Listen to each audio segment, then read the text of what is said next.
The wind howled that gloomy night as Sarah and her three friends, Mark, Emily, and Chris, decided to embark on a road trip to a secluded cabin in the mountains. The idea of a peaceful mountain getaway seemed like the perfect escape from busy city life. Little did they know that this trip would change their lives forever. It was a cloudy late afternoon when they left. Sarah, a woman with blonde hair and an adventurous spirit, was behind the wheel, excited at the prospect of a weekend away from her daily responsibilities. Mark, her boyfriend, was by her side, eager to share special moments with her. In the back of the car, Emily and Chris, the couple's longtime friends, chatted and laughed, hoping for a memorable getaway. The winding road wound through the tree-covered hills, taking them further and further from civilization. The radio played old music, creating a nostalgic atmosphere that perfectly matched the feeling of escaping the routine. The cabin was a few hours away, and anxiety grew as they approached their destination. The roads were almost deserted, with few cars passing by. The nighttime landscape was magical, with stars twinkling in the dark sky. The car's headlight cut through the darkness ahead, revealing glimpses of trees that leaned along the roadside like silent specters. As they drove up the steep road, Emily, a free-spirited girl with bright eyes, noticed a lone figure on the side of the road. It was a woman dressed in white, with long black hair that flowed in the wind, as if the night itself was embracing her. She motioned to the car, an apprehensive expression on her pale, somber face. Sarah slowed down, looking at her friends. "Did you guys see that? Should we stop?" Mark hesitated for a moment, but Emily, ever the adventurous one, said, "Let's take a look. Maybe she needs help." With a sigh, Sarah pulled the car to the side of the road. The woman slowly approached the vehicle. She didn't say a word, but her eyes looked empty, as if she was in a trance-like state. Emily, eager to help, rolled down the window. "Do you need anything?" Emily asked, her voice thick with sympathy. The woman in white, still without making a sound, looked directly at Emily. His eyes were as dark as the abyss, unblinking.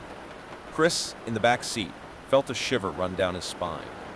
Mark, suspicious, asked, "Are you okay? Do you need help?" The woman didn't respond, but suddenly her lower lip trembled, and she began muttering words in a language neither of them recognized. The murmurs were strange and disturbing, and an icy chill ran through the car. Mark looked at Sarah with concern. Sarah decided to break the awkward silence. "It's okay, but we have to continue our journey. I hope you find help soon." However, before they could leave, the woman in white did something unexpected. She reached out toward Emily, her long, slender fingers almost touching her arm. It was at that moment that the car gave a violent jolt and stopped, making everyone scream in surprise. "What happened?" Chris exclaimed, trying to start the car without success. Mark looked outside and realized they were surrounded by a dense forest of gnarled, shadowy trees. "We weren't near a forest a few minutes ago, right?" Sarah tried to start the car again, but the engine refused to start. Emily looked out the window and saw the woman in white watching them, her eyes fixed on her. Fear began to settle in the car as they realized they were trapped in the middle of nowhere, with a strange and sinister passenger. The atmosphere in the car became tense with the presence of the unknown woman. She did not answer any of their questions and continued to stare at the road ahead, as if she had not noticed the vehicle's forced stop. Mark tried to break the silence, starting a conversation to ease the tension. "Are you okay? Do you need anything?" Mark asked, trying to maintain a friendly tone. The woman remained expressionless, without responding. His eyes, now fixed on the dark road, seemed to see nothing beyond the night horizon. Emily was increasingly restless, while Chris began to feel that something was very wrong. As the trip continued, they began to notice something even stranger. The woman, from time to time, mumbled unintelligible words in a language they did not recognize. Their murmurs were like unsettling whispers, echoing through the interior of the car, disturbing everyone. "What is she saying?"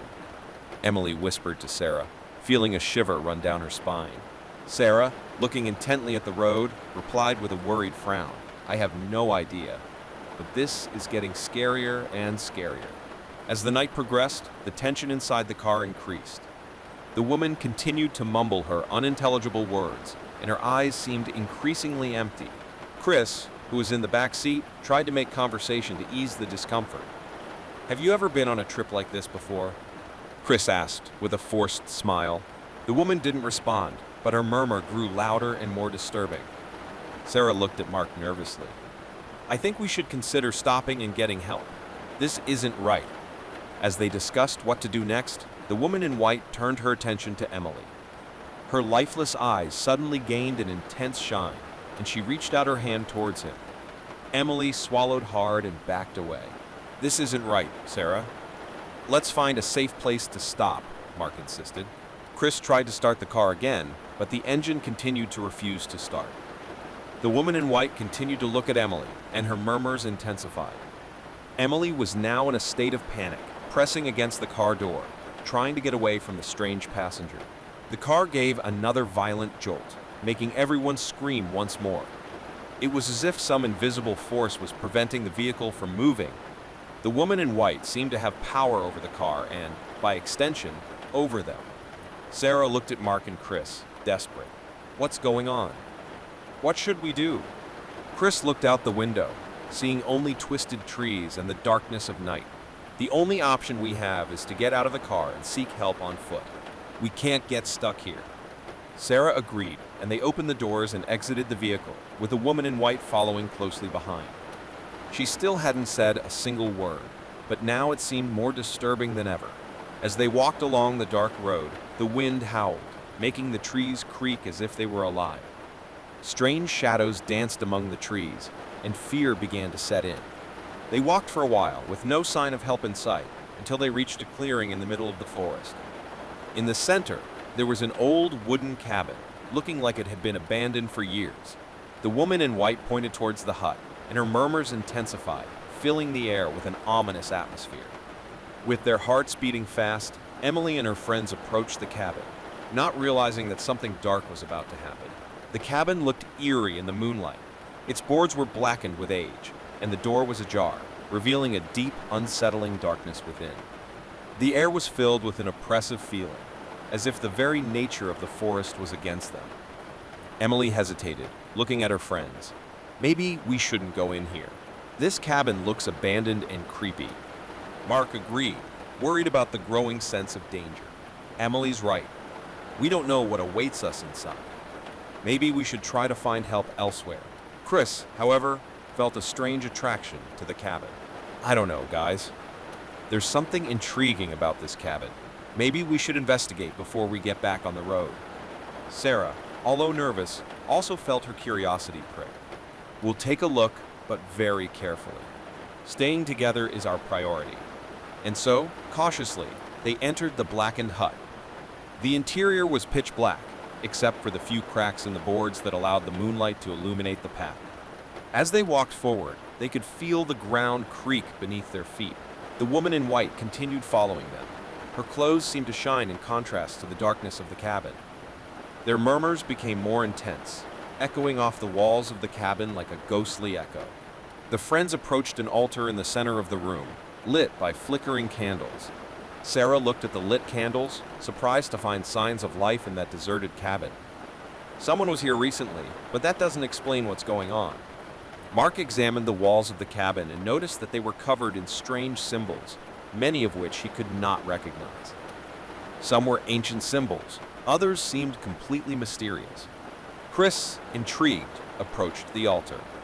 On top of it, he opened the book and began to look through it, trying to understand what could be happening. As Chris read the book, the woman in white began to mumble louder, more disturbing words. Her eyes fixed on Emily, and she reached out her hand towards her. At that moment, the wind outside howled with terrifying intensity, rattling the cabin's windows and extinguishing the candles. The cabin was plunged into total darkness, and the silence was broken only by the growing murmur of the woman in white. Emily felt her heart beat wildly, unable to see what was happening around her. She reached out, trying to find her way in the dark. An ominous voice filled the cabin, whispering their names in a tone that seemed to echo inside their heads.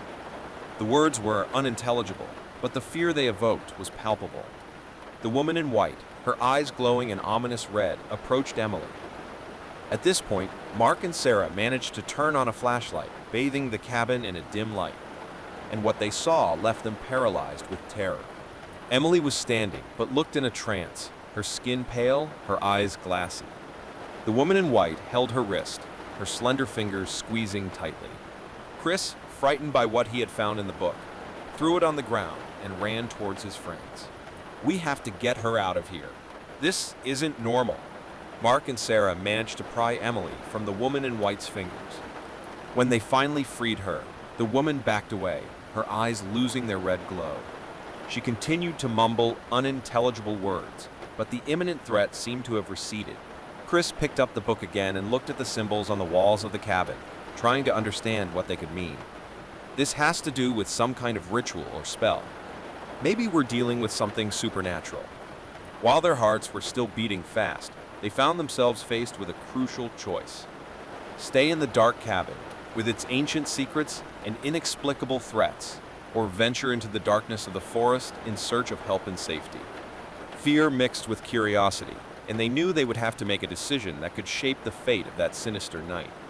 After the incident at the cabin, Emily was still dazed, her gaze vacant and her hands shaking. Mark, Sarah, and Chris were equally perplexed, trying to understand what had happened. The woman in white, despite her sinister demeanor, seemed to have returned to her apathetic state, muttering unintelligible words as she remained standing in the gloomy hut. Chris picked up the old book he had found again and examined the pages carefully. It appeared to be an ancient grimoire, full of mysterious spells and rituals. Some of the symbols on the walls matched those in the book, suggesting that the hut had been used for occult practices. "This book is a guide to dark rituals," Chris explained with a serious expression. "The symbols on the walls are part of some kind of spell, but I don't fully understand their purpose. We need to be careful." Mark and Sarah exchanged worried glances, realizing they were involved in something far beyond their understanding. Emily was still stunned, unable to talk about what had happened to her. Chris continued to look through the book, looking for clues on how to undo whatever had been triggered. However, the contents of the grimoire were dark and enigmatic, full of symbols and words that were meaningless to them. "This is beyond us," Mark said, looking at his friends. "We don't have the knowledge or power to deal with something like this. We need to get out of here and get help." Sarah nodded, agreeing with the idea. "We have to find a way to get Emily out of here safely. She's not well, and this woman in white seems to be connected to all of this." With Emily still shaken and unable to walk on her own, Mark lifted her into his arms. Chris held the flashlight, lighting the way as they left the foreboding cabin. The woman in white remained where she was, her murmurs continuing to echo in the darkness. As they left the cabin and entered the forest, an initial sense of relief dissipated, replaced by uncertainty and fear of the unknown. The night was dark, and the wind howled in the twisted trees all around. They knew they needed to find help, but they had no idea where they were going. Mark looked at Chris and Sarah, whose faces were tense with worry. "We have to find a way back to the road, where maybe we can ask someone for help. Emily needs medical attention, and we can't keep walking indefinitely." Chris agreed, but was worried about what they left behind at the cabin. What if what happened at the cabin continues to haunt us? We need to find a way to undo whatever was set in motion. Sarah looked up at the starry sky, trying to find guidance in the darkness. "Let's focus on getting back on the road first. Then we can seek appropriate help and understand how to resolve this situation." The forest seemed endless, with winding paths and trees that stretched out like specters. They continued to walk, guided only by the weak light of the flashlight and the hope of escaping that nightmare. Every sound in the forest felt like an eerie whisper, and the cold wind cut into the skin. After a tiring walk, they finally saw the road. They breathed a sigh of relief, but their sense of security was short-lived. The woman in white appeared again, emerging from the darkness of the forest like a vengeful spirit. "How did she find us? She should have stayed at the cabin," Chris exclaimed, his nervousness increasing. Mark held Emily tightly in his arms, ready to protect her at any cost. "It doesn't matter. We have to stay on the road and find help as quickly as possible." They continued walking, now with the woman in white following closely behind them. His murmurs continued, but they no longer had the same disturbing intensity. As they approached the road, they could see the headlights of a car in the distance. "It's a car! Finally, we can call for help," Sarah exclaimed in relief. As they approached the car, a man got out and was shocked to see the group. Do you guys need help? What are you doing here at this time of night? Mark desperately explained the situation, including the incident at the cabin and the strange behavior of the woman in white. The man agreed to help them, and they quickly got Emily into the car.